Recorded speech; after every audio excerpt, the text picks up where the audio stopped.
In Houston, Lance McCullers, Alex Bregman, and Carlos Correa at a UFC fight.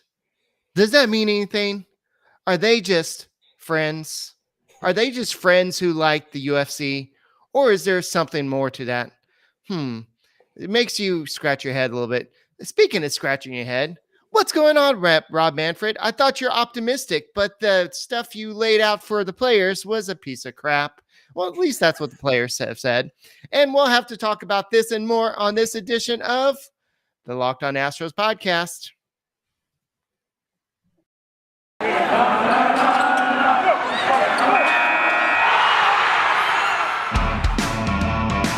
Hello and welcome to Locked On Astros, your daily Astros podcast. Here are your hosts, Eric the Man Huysman and Brett H-Town Wheelhouse Chancey.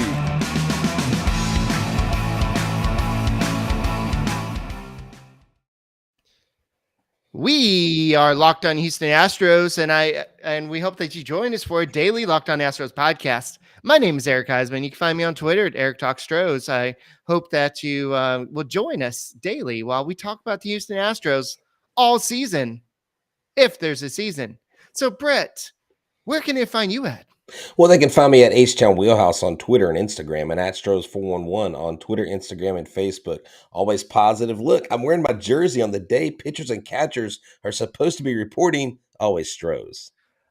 Don't make me sad. I mean, this is supposed to be positive Valentine's vibes. Day. Positive vibes. Yes, Valentine's Speaking of which, thank you to all the wives out there who deal with, or girlfriends out there who deal with your husbands or your boyfriends who are obsessed with baseball, like Brett and I. My girlfriend hasn't experienced a full regular season with me yet. She will. She experienced the playoffs, and that was pretty crazy and everything. And so she hasn't experienced the full regular season. I know your wife has experienced a full season, the playoffs, everything. So here's a shout out to all the wives, the girlfriends out there, everybody else. Thank you for dealing with us, obsessed baseball fans, throughout the regular season, if there's going to be a regular season. And you know what? Thank you for making Locked On Astros podcast your first listen every day, whether it's on YouTube. Make sure you subscribe to us. Make sure you go ahead and talk to us, and go ahead and subscribe to us on YouTube and listen to us on your way to work, on your way home from work, wherever you listen to us. Make sure you listen to Locked On Astros podcast. And today's episode is brought to you by BetOnline. BetOnline has you covered the season with more props, odds, and lines than ever before. BetOnline, where the game starts. So, Brett, a lot has happened, because remember, we were talking about how the Manfred was so optimistic about this, and the players saw the 130-page proposal, and MLB was like, yeah, this is great. The players are going to accept this. We're going to start spring training. Everything's going to be great. I'm so optimistic about this. And you can imagine the MLB lawyers are like, Rob, with all due respect, can you please shut up right now? But I think that was really just a big PR move. That we talked about that in the last podcast. If this all falls through, this is their way of saying, look, we tried. We did everything we could. We tried to get the mediator in. We tried to do everything we could, guys, but players. Yeah, and that's the thing. It's all a ruse, I think. And look, here's the deal. I just want to send a shout out to my wife. We will have been married 15 years this week. Actually, on the day that we do the live podcast is our 15th anniversary. So why else would I put that event with us, Locked On Rockets and Locked On Texans, at the Social Beer Garden? I want to see y'all out there. Rob Manfred, as we've said before, is posturing. He and the owners know exactly how long they could go into this lockout and it not affect their bottom line. I'm sure of that. And I know they're going to put the screws and the pressure to the players. They are not close. They have given way here and there, but the players shouldn't be thrilled about this proposal, Eric, because there is nothing in there that excites them about the time manipulation, about the calendars when the players can become free agents. The whole minimum salary thing. They didn't they kind of came close, but they didn't really. There are just so many aspects of this. And, Eric, the more news that comes out about the various things going on with MLB, like not only tied to this, and it's a separate issue, but MLB not wanting to pay minor league players, all those kinds of things. It just, Major League Baseball does not look good right now. And Rob Manfred was doing exactly what we said he was doing. He was posturing to say, see, I tried to compromise and they wouldn't listen. The players, all of them unanimously are saying it's crap. They don't like it. Would think there would be some detractors or defactors from that. They all have the same. And what I'm hearing, Eric, and I don't know if you've seen these various tweets, it's just from random players that were at the meeting. They said there was a massive feeling of unity among the players. Like there's no factions among the players, which is good for their side because they're standing up and they're not, because a house divided cannot stand. Right. And so, Astros fan and a guy who loves the Houston Astros, John Heyman, he tweeted this out. He said MLB understood its proposal carried no hope to facilitate a deal in days. The intention, rather, was to spark talk and trigger more give and take. MLB clearly has more room for flexibility, but but first seeks greater movement from the players. So basically, they're like, okay, we gave you $1. We need you to come back down like $200. Can you kind of do that? we're trying to Yeah. meet you halfway here. Yeah. The movement. I mean, the players went from what 110 to 105 or something like that, or 100 million. The owners only went up to, was it 10? Yeah, 10 they're trying million? to get rid of the arbitration process, and they're using the war as the way to give them the bonus. And Right. so the owners want to do what was it the 10? I think it's the Like 10 ten, million. 10 million player pool. Here's the thing, Eric. I don't know if you know this. Under the players' proposal, 30% of the current players right now would actually benefit from an increased salary. I Right. think it's the top 30%. So I guess the rich are getting richer, but at the same time, more people are getting a bigger share of the pie, the revenue pie. And that's what we've been talking about, how the revenue skyrocketed, the the players portion of it has kind of flatlined, and that's what they're fighting for. Yeah. So to kind of give you an idea, what I was talking about, the league increased its offer from the 10 million to $15 million Okay. bonus pool, offering a 6-person panel, 3 from each side, to develop a mutually agreeable war statistic to allocate the funds. Like you said, the top 30 players, and the union has asked for 100 million in the most recent offer, but that's going down from 105 million. So both sides are coming down, but one side's here, the other side's still here. And Very so, much. they're trying to avoid the whole arbitration process, but the players still want a bigger chunk of the revenue sharing. And the owners are like, no, no, we ain't doing that. And it's just not happening. So my question is, what happened? Manfred was so optimistic. Opening day is going to happen. What happened? I don't get it, Brett. Like, he What got us happened all is our hopes up, man. Yeah, what happened is Rob Manfred knew exactly what he was doing when he went to that presser. He gave lip service to the fact that we're working, we're trying to get a deal done.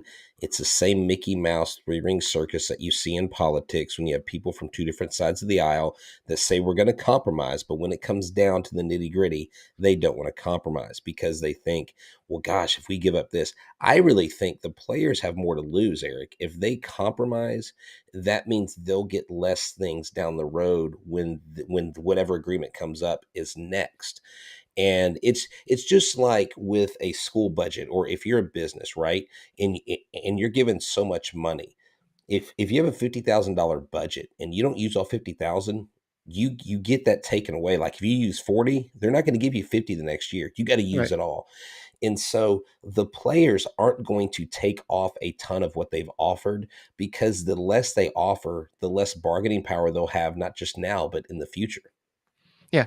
And that's what the owners are looking out for. They don't want to spend all this money in the future because they know at the next CBA, they're like, if they give in to the That's players right. now, they're going to have to give in more in the next one. So they're trying to avoid what's going to happen in the future.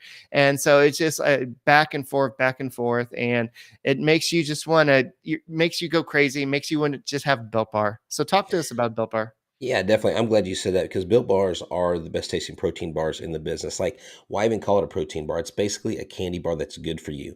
It's a time of year that some of y'all have given up on your New Year's resolutions, but I don't care about that because I've got an easy solution for you to take care of your cravings, for you to get filled, and for you to get the protein you need.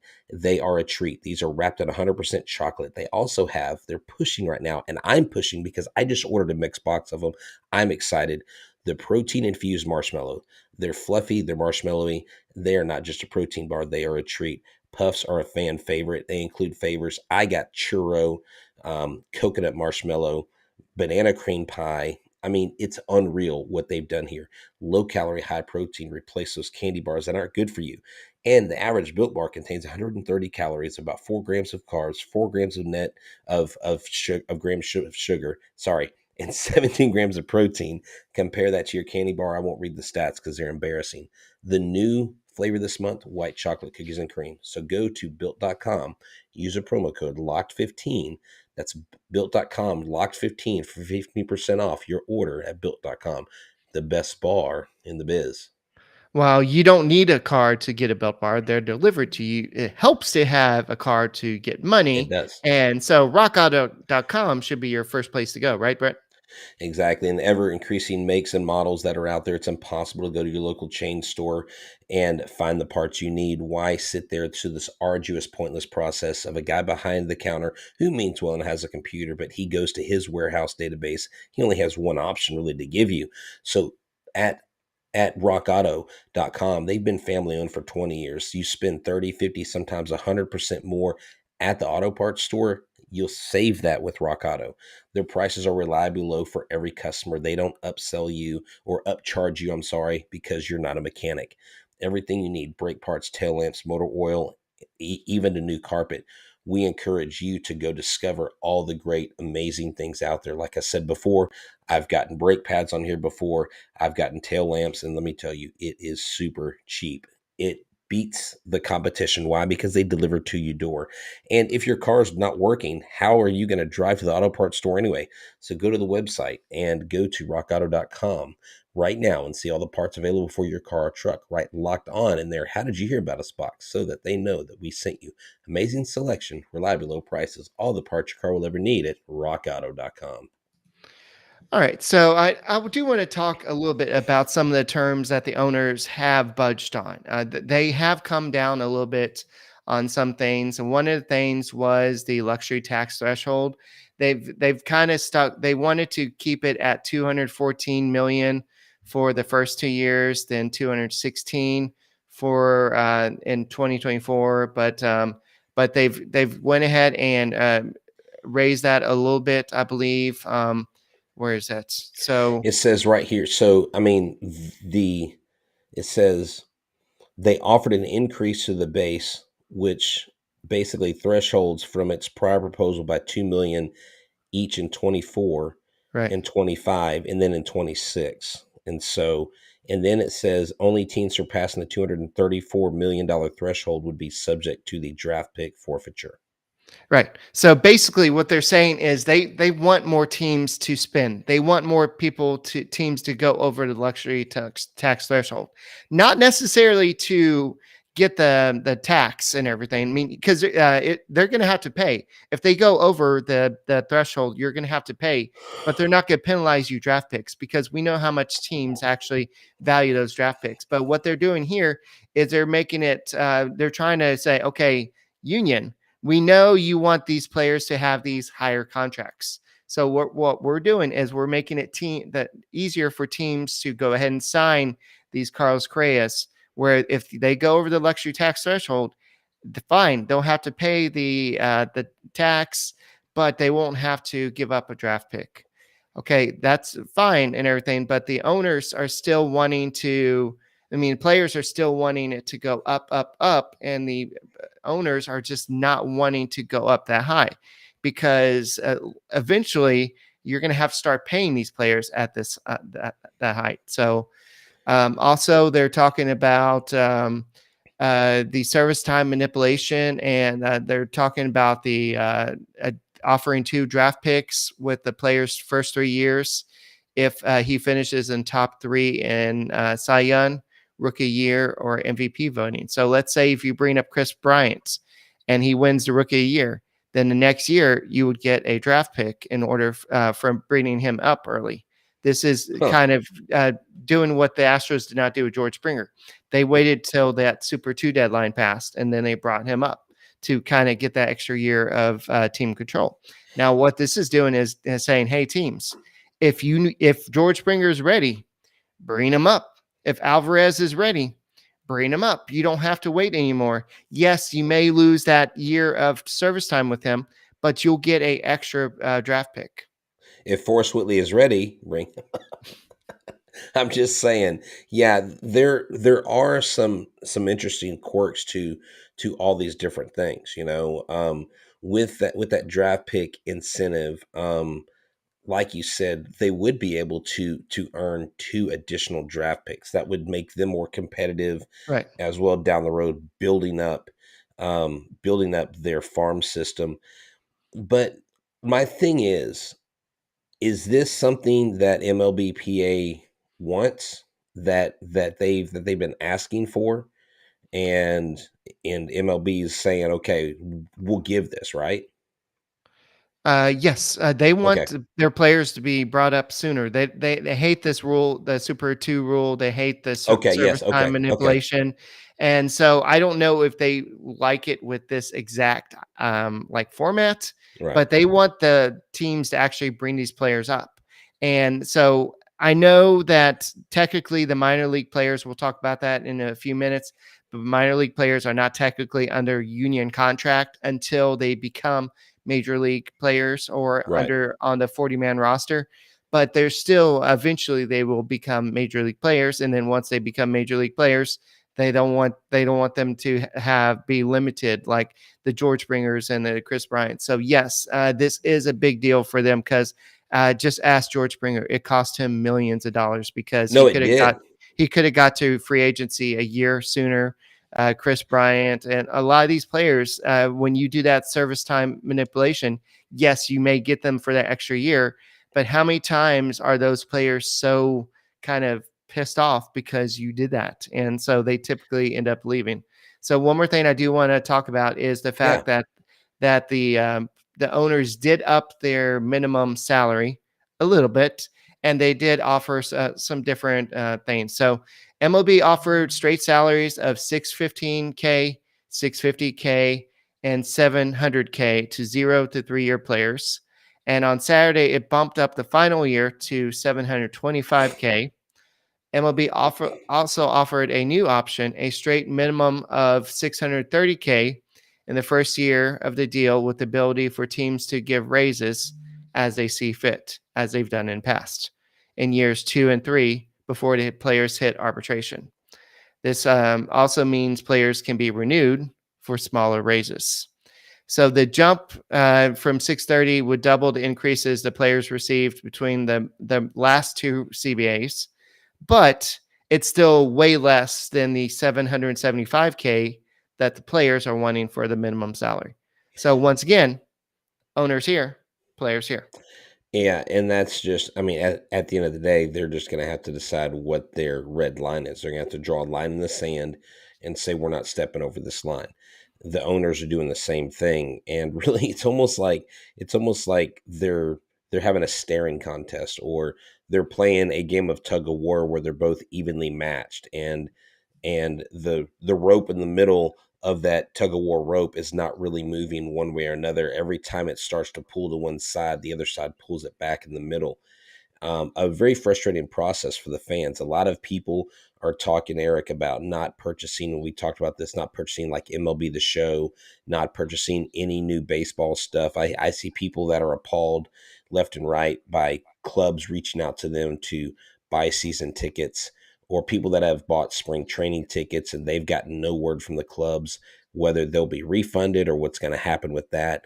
And so there are a lot of things that I think baseball has to lose, and there's a lot more negative side effects if they don't agree, if they do delay spring training, if there is somewhat of a shortened or a moved back season.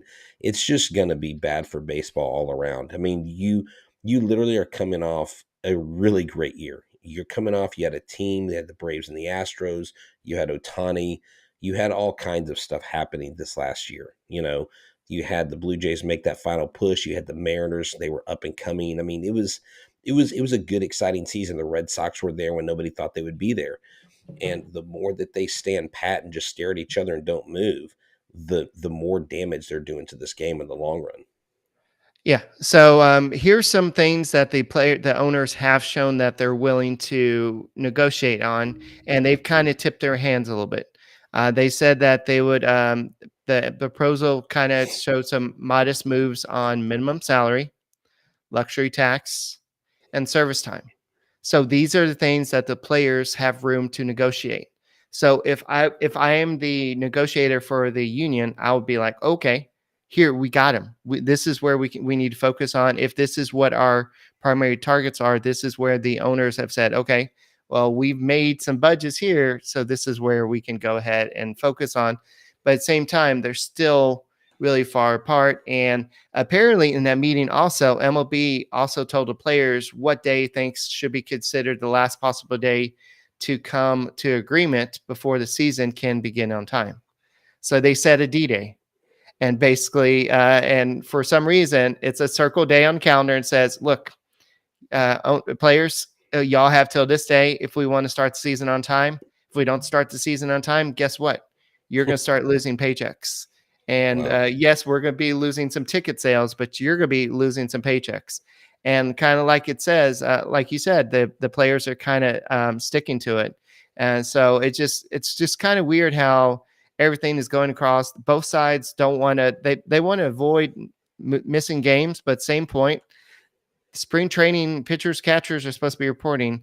Why haven't things budged? And it just makes you just like, who's betting on the season starting on time? And wonder what Bet Online would say. Bet online, that's a great question. They are the experts, and football may be over, but basketball's in full swing, and it's pro and college hoops time. We're getting close to March Madness for all the latest odds, totals, player performance props to where the next fired coach is going to land. BetOnline.net is the number one spot for all sports betting needs. I mean, how many wins will Lovie Smith bring the Houston Texans? Will they trade Deshaun Watson? What's going to happen in H-Town? BetOnline remains the best spot for all your sports scores, podcasts, and news this season. And it's not just basketball. BetOnline.net is your source for hockey, boxing, UFC, odds right to the Olympic coverage and information. Head to the website today and use your mobile device to learn more about the trends and action. BetOnline, where the game starts. All right. Thank you for making Locked On Astros podcast your first listen every day, whether it's on YouTube. It's 2022 February. We're still waiting on lockout. Why haven't you subscribed to us on YouTube? Make it happen and give us a like while you're there. And go and listen to us on your way to work, on your way home from work, on Apple, Odyssey, Spotify, wherever you listen to your podcasts. Check out the Locked On Astros podcast and tell a friend and make us your first listen. Tell them to make us your first listen as well. So this is something that just kind of came out later today, and I wanted to kind of talk about this. And it's MLB's looking to cut minor league players. And I'm going to say this is going back to the Jeff Luhnow style of organizational management. And so this is something that I believe it was Jeff Passan kind of mentioned. And they said that that they're talking about possibly cutting the number of players in the farm system from, let's see, where is it? From 180 that it's going to be in 2022. They're not changing it from 120, from 180 from 2022. And they're not even looking to change it in the near future, but they want the option to decreasing it in the future. And so the proposal says the league can adjust the reserve list size up and down. And so you have two lists. You have the domestic reserve list. That's the minor leagues that you play in America. Then you have the international reserve list. That's the Dominican Winter League, Summer League. And I think the Astros have one team, if not two teams over there. But you can have up to 35 team. You can have 35 players if you have that, or 70 players if you have two teams over there. So what baseball is trying to do here is try not to pay so many players here, and this is coming after the lawsuit going against MLB saying that they should pay the minor league players for spring training, and MLB is basically saying that, hey, your payment is you get the experience of. Yeah, yeah, this is lame. I talked about this with Rip the other day. This is absurd. This is basically like saying, okay, we're going to equate being at spring training in an invitation from us as we're giving you a high value baseball camp like IMG Academy. That is hogwash. That is complete BS. You've got to be kidding me. So these guys are under contract and have to do what you tell them, and they've got to report to where you want them to be, but yet you're not willing to compensate them monetarily like pennies on the dollar, but yet they'll pay $775 per hour for an attorney to come into the room and moderate or draw things up. So you're paying a guy almost $1,000 an hour, but minor leaguers' time isn't worth your money. Like, that's complete BS. You already cut the draft into 5 rounds and made it a joke, and then you took that food off the table of all those guys. Now you're Now talking it's about they cut it 40 rounds to 20 rounds from now on. okay, yeah, yes. Well, but my thing is this, Eric. It just looks like it. It just doesn't look good. Like, the optics here are terrible. Major League Baseball has a big black eye. They have this, like, we don't give a you know what about the players. Now, they did do the right thing, which was led by Jim Crane, I might add, about paying for the minor leaguers, like cost of living and stuff, which is big because a lot of those minor leaguers don't make a massive salary, right? We only I'm hear about the to tell ones you that that. do. Okay. And so at the end of the day, like, really, like, you're gonna like have fewer players. You're not gonna pay the guys that are at spring training. What the hell's the point?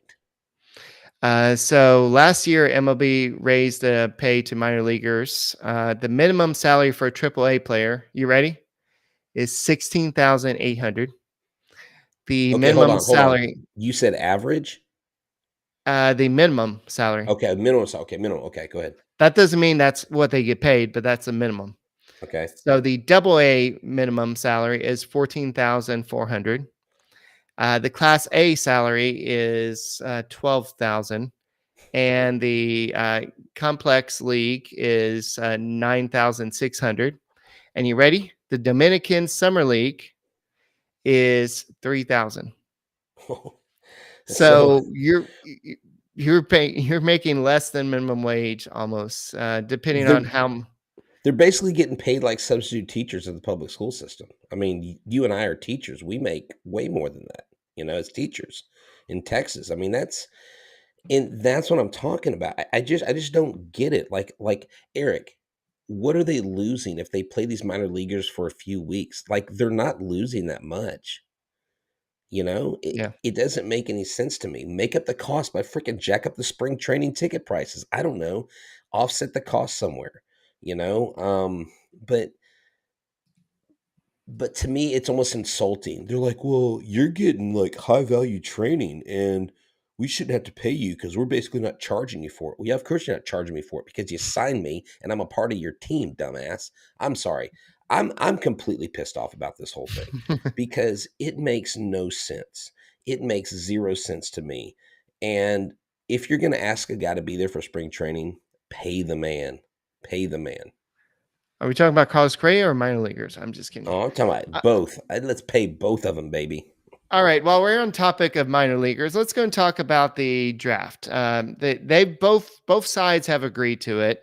They just don't know. They haven't agreed on what they want. I know they've kind of said we want to model it after the NBA draft because yes, it's okay to tank a little bit. You get more of the bingo balls, the lottery balls, or You whatever you said call them. bingo balls. Whatever, same The speak. lottery, the lottery balls. Sorry, uh, but uh, but basically, the two sides have agreed to a draft lottery. But while the union is seeking an 8-team lottery, MLB has offered 3 teams. So once again, I just, Eric, players, if you don't like tanking, don't do the draft lottery. Have you seen the NBA? Have you seen the Rockets? You know, when a team's really bad and they start getting on a win streak, because everybody starts saying, "Yeah, you better start losing some games. You're going to get more ping pong balls in the little thing, and you're gonna have a higher chance because the more ping pong balls you have, the higher chance you have of getting that number one pick." I think the NBA draft lottery style is a joke. Tanking will not decrease; it will increase. all right. And somebody's asking, Mr. Corona is asking, can this lockout become a strike? No, as long as the players are locked out, they can't strike. So Oh, because someone the other day said, "Well, the players are just going to strike," and I'm like, "Well, I don't know if they can." I think that's the reason why the owners locked out was because I'm not a lawyer. I don't know that for a fact, but that's what I believe. I believe that, in my opinion, I believe that the reason why the owners locked out in the first place was so the players could not go on strike. And so the owners really have the leverage here. And so they have total control of the situation. And the players deep down inside, they know that. So, but both sides have to agree on it to agree to end the lockout. And so we'll have to see what happens here. But I don't see that I don't see that them reaching some type of agreement and then players going on strike, because what's the point? Now, what could happen is later on in the next CBA or something, if they don't get what they want, then they can strike if they strike before the owners lock out or something like that. So Yeah, I'm I not wasn't aware of that. I thought they could eventually if there was a season not long enough, that is the thing. They are definitely, I mean, they're locked out. I mean, that's why they can't. That's why when minor league baseball starts, if you're on the 40-man roster, you can't play. You know, you don't get to go. I'd be like, "Hey, I'm locked out. You don't even exist right now. I'm going to play." yeah. Buck the system, man. Yeah. So Jay Roberts says, but the fans will strike though. Yeah, hey, they will lose fans, and I know Rob Manfred listens to our show because we're the number one rated Astros podcast in the world, and I know he loves the Astros because of the Just punishment he like John didn't give Heyman. us. John Heyman too. John Heyman has me blocked, so love you, John. Keep it real, softy. Basically, what they need to realize is fans are talking about leaving the game. They are literally talking about if they end up striking, if they end up not having a season, I'm done. Like I can go watch something else. And you're going to turn a lot of people off because you have people that came back after the 94 strike. Can Mark McGuire and Sammy Sosa come back out of retirement? Maybe Dude, Mark Barry McGuire's still ripped. Bonds. Gripping, Yeah, can they ripping, come man. out Let's and start go. hitting home runs and go on a little home run chase? And Cal Ripken, can he come back and create a new streak? What something's got to happen to get people back to baseball, and it's definitely not the Houston Astros because everybody hates the Houston Astros outside of Houston. I think deep down people love the Astros. I think they love them so much they hate them. I think it's one of those things where like you can't turn away, and so your love is so devoted that it appears to be hate like. Yeah. So yes, Jay, the Astros get their picks back this year. So their penalty is done. So they're no longer getting penalized to draft picks. So guys, I think that's it for this edition of the Locked On Yeah, Astros podcast. Make sure you tune in every day, and we'll try to keep you updated with everything that's going on. And we're also getting tired of this, so we may talk some Astros as well because we're tired of talking about the same old thing because nothing's happening. Right? well, Wednesday night we have Ben Verlander coming on the show to hang out with us to talk about maybe some Shohei Ohtani stuff from this last year. I know with the MLB The Show, we'll talk to him about his perspective as a former minor leaguer, what he thinks about these things. And Thursday, don't forget, Thursday, February 17th, live at the Social Beer Garden, 3101 San Jacinto Street in Houston, Texas, Come join us live. 77004. Come join us live. Us, Locked On Rockets, Locked On Texans. It's going to be a blast. A 20-foot Jumbotron to see us on behind us. And then when the Rockets play, we'll get to watch the Rockets together. Go Rockets. All right, that's all we got. And make sure you check us out on Locked On Astros podcast. My name is Eric Huysman. You can find me on Twitter, Eric Talks Astros. He's Brett Chancey. You can find him at H Down Wheelhouse. And we'll talk to you later. Go Astros.